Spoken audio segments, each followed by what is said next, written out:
Assalamualaikum warahmatullahi wabarakatuh. Oke, kali ini kakak ingin membahas materi identitas trigonometri. Nah, sebelumnya pasti identitas trigonometri ini sudah pernah disinggung waktu di kelas 10. Nah, trigonometri ini selalu muncul ya di kelas 10, kelas 11, ataupun kelas 12. Oke, tanpa panjang lebar lagi, silahkan simak pembahasannya berikut ini. Nah, dalam identitas trigonometri, perlu kita hafal juga rumus dasar dari trigonometri itu sendiri. Dari segitiga siku-siku, misalkan ini sisi A, sisi B, sisi C, ataupun biasa kita panggil yang di sini itu adalah sisi samping, ini sisi depan, ini sisi miring, ataupun bisa kita singkat ya. Depan berarti D, samping berarti sa, miring berarti mi. Nah, sin adalah perbandingan antara sisi yang di depan dengan sisi yang miring ataupun demi. Depan miring, maka B per C. Cos sami, samping miring, sampingnya A, miringnya C. Tangen desa, depannya B, sampingnya adalah A. Nah, sin cos tangen ini mereka mempunyai kebalikan. Kebalikan dari sin adalah kosekan. Bisa kita singkat, dia tulisannya cosec, kosekan. Bisa cosec, bisa juga ada yang menuliskannya CSC. Nah, cosec ataupun CSC kita baca dengan kosekan. Kosekan theta dia kebalikan dari sin. Kalau sinnya B per C, maka kosekan C per B. Sekan kebalikan dari cos. Cosnya A per C, samping miring. Berarti sekannya adalah miring samping. Miringnya adalah C, sampingnya adalah A. Tangen, nah B per A, berarti kotangennya kebalikannya. A per B, samping per depan. Nah, kemudian kita masuk ke identitasnya. Kosekan sekan kotangen, karena dia adalah kebalikan dari sin kostangen, maka bisa kita tulis kosekan itu adalah 1 per sin. Sekan dia kebalikan dari cos, maka bisa kita tulis 1 per cos.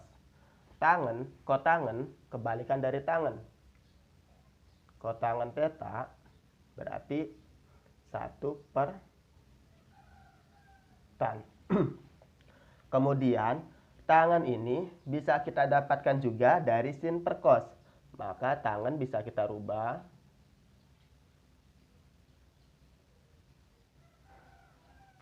sin per cos. Nah, karena tangannya sin per cos, maka 1 per tangen bisa kita rubah juga ya. Kotangen selain yang ini, berarti bisa kita rubah juga jadinya kebalikannya ya. Maka cos per sin.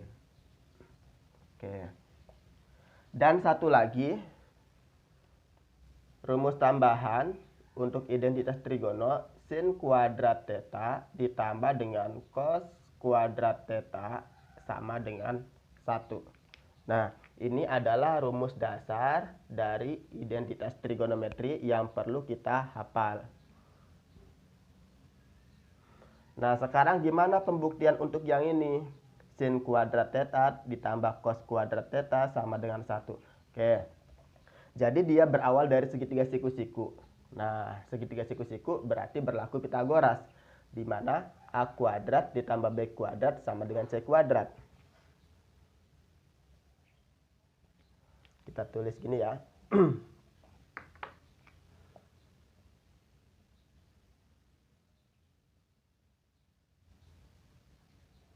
Pembuktian sin kuadrat theta ditambah cos kuadrat theta sama dengan 1. Maka dari Pitagoras A kuadrat ditambah B kuadrat sama dengan C kuadrat. Nah, kalau misalkan dari A kuadrat plus B kuadrat sama dengan C kuadrat, semua ruas kita bagi dengan C kuadrat. Kita bagi dengan C kuadrat. A kuadrat dibagi C kuadrat, berarti kita tulis A kuadrat dibagi C kuadrat. Ya, ini berarti B kuadrat dibagi C kuadrat. C kuadrat dibagi C kuadrat berarti 1. Ini ya.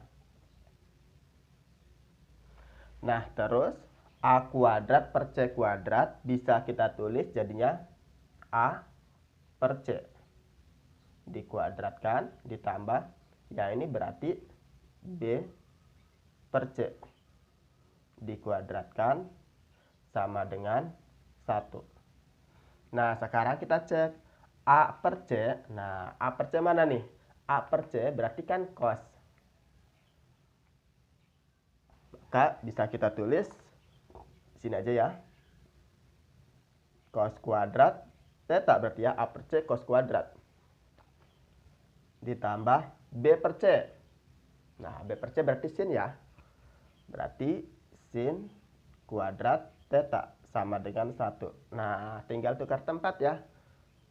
Berarti jadinya sin kuadrat theta ditambah cos kuadrat theta sama dengan 1. Nah, sekarang terbukti bahwa sin kuadrat theta tambah cos kuadrat theta adalah 1.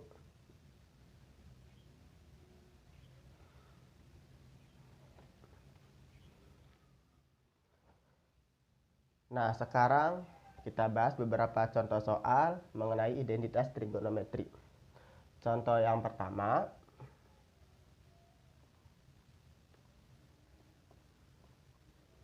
1 ditambah kotangen kuadrat X misalkan ya, sama dengan kosekan kuadrat X. Oke. Sebelumnya, untuk mengerjakan identitas trigonometri ada beberapa tips. Tipsnya kakak tulis di sini ya. Tips gitu. Oke. Kalau misalkan menemukan bentuk sekan ataupun kosekan ataupun tangen ataupun kotangen, maka lebih mudahnya kita rubah mereka ini ke dalam bentuk sin dan juga bentuk cos. Yang ini kita rubah ke dalam bentuk sin ataupun ke bentuk cos gitu ya. Nah, tips yang kedua, kita lihat antara ruas kiri sama ruas kanan. Cari yang kompleks dengan yang sederhana. Mana yang kompleks? Kompleks itu yang rumit. Mana yang rumit dan mana yang sederhana? Nah, yang rumit adalah yang ruas kiri. Yang sederhana adalah yang ruas kanan. Maka yang kita rubah adalah yang rumit kita rubah menjadi bentuk yang sederhana gitu ya. Maka kita buat dari ruas kiri kita buat sama dengan ruas kanan. Berarti kalau begitu boleh saja kita gunakan ruas kanan sama dibuat sama dengan ruas kiri. Kalau misalkan ini yang lebih kompleks gitu ya. Oke, sekarang kita kerjakan. Mana nih yang bisa kita rubah dari ruas kiri? Yang ruas kanan biarin ya, karena tujuan kita adalah ruas kirinya kita buat sama dengan ruas kanan. Nah, yang ruas kirinya kita otak-atik di sini ya, ruas kiri. 1 ditambah kotangen kuadrat X. Nah, kayak tadi di sini ada bentuk kot, berarti dari tips yang tadi kotangen kita rubah ke dalam bentuk sin ataupun bentuk cos. Nah, kita lihat lagi ke panduan. Kotangen kan cos per sin. Nah, berarti bisa kita rubah nih. 1 ditambah cos X, karena sudutnya X ya, cos X per sin X. Ini kan kotangen, karena dia kuadrat kita kuadratin gitu ya. Nah, terus masing-masing kan dikuadratin ya, berarti boleh kita tulis 1 ditambah cos kuadrat X per sin kuadrat X. Masing-masing kita kuadratin. Nah, selanjutnya ini kan operasi pecahan, maka kita operasiin secara pecahan ataupun bisa langsung ini kali silang ke sini ya. Sin kuadrat kali 1 sin kuadrat ditambah cos kuadrat per sin kuadrat. Gini ya. Kita samakan penjemput, maksudnya gitu ya. Sin kuadrat kali 1 sin kuadrat tambah cos kuadrat. Nah, sekarang kita lihat sin kuadrat X ditambah cos kuadrat X. Nah, di sini kan ada identitasnya. Kalau ada sin kuadrat ditambah cos kuadrat, kalau dia sudutnya sama, maka menghasilkan 1.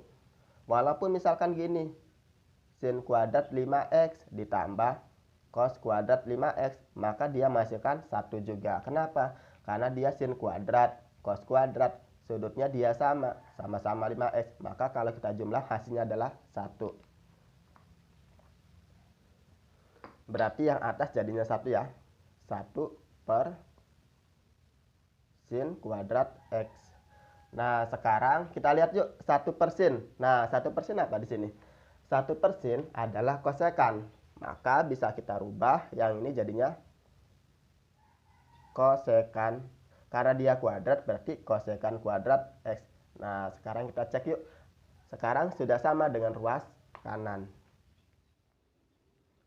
Nah, contoh yang kedua ada bentuk seperti ini. 2 dikurangi sekan kuadrat alfa per sekan kuadrat alfa sama dengan 1 min 2 sin kuadrat alfa. Mana yang lebih kompleks? Yang kompleks tentu yang kiri ya. Ini berarti kita rubah menjadi sama seperti ruas kanan. Ruas kirinya kita rubah.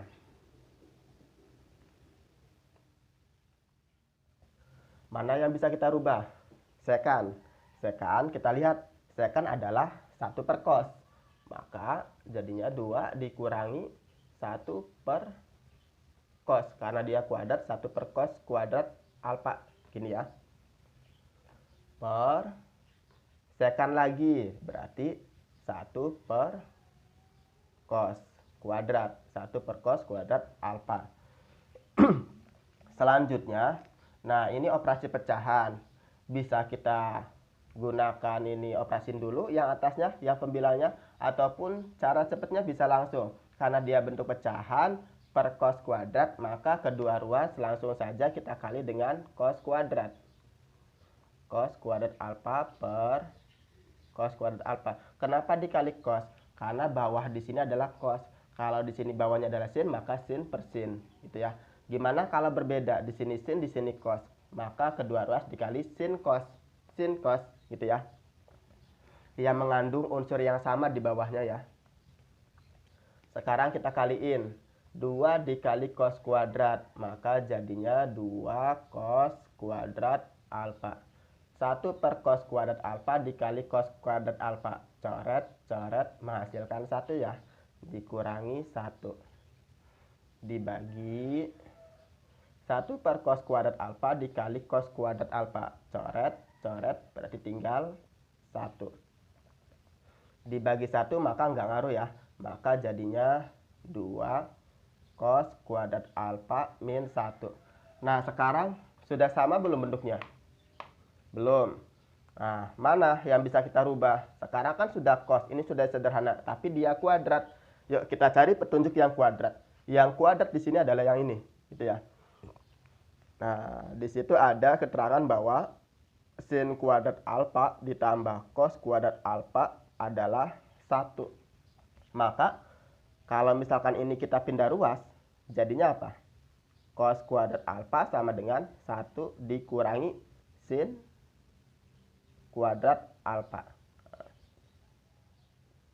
Dari bentuk yang ini bisa kita rubah ya, pindah ruas ya. Maka cos kuadratnya kita ganti 1 min sin kuadrat. Maka jadinya 2 dalam kurung 1 min sin kuadrat alfa. Ini kita ganti yang ini ya. Dikurangi 1. Selanjutnya tinggal kita kali pelangi gitu ya. 2 kali 1, 2. 2 kali min sin kuadrat, ya jadinya min 2 sin kuadrat alfa. Dikurangi 1. 2 dikurangi 1, 1. 1 kurangi 2 sin kuadrat alfa. Nah, sekarang sudah sama. Sudah sama dengan ruas kanan. Sekarang kita lanjut ke contoh terakhir, contoh yang ketiga. Tangen A ditambah kotangen A dikali cos kuadrat A sama dengan kot A. Mana yang kompleks? Yang kiri. Berarti yang kiri kita rubah menjadi ruas kanan. Oke.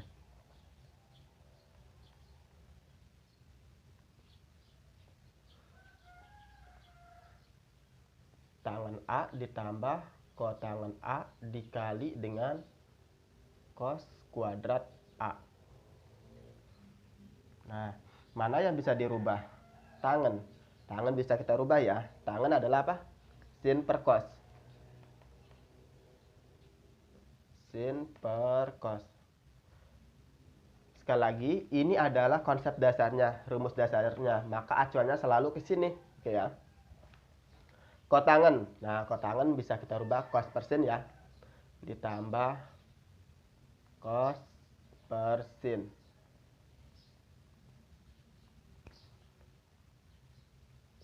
Dikali dengan cos kuadrat alfa. Ini nggak perlu kita rubah karena dia sudah bentuk sederhana sin cos ya. Nah, dia pecahan. Berarti apa? Samain penyebut. Ataupun langsung bisa kita kali silang ya. Penyebutnya bisa langsung kita kali cos A sin A gitu ya.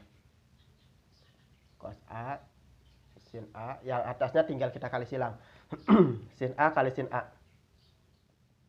Sin kuadrat A. Cos A kali cos A. Cos kuadrat A. Dikali cos kuadrat A. Sin kuadrat tambah cos kuadrat. Nah, ini udah nggak asing kan? Apa nih jadinya? 1 ya. Berarti yang ini kita rubah jadinya 1.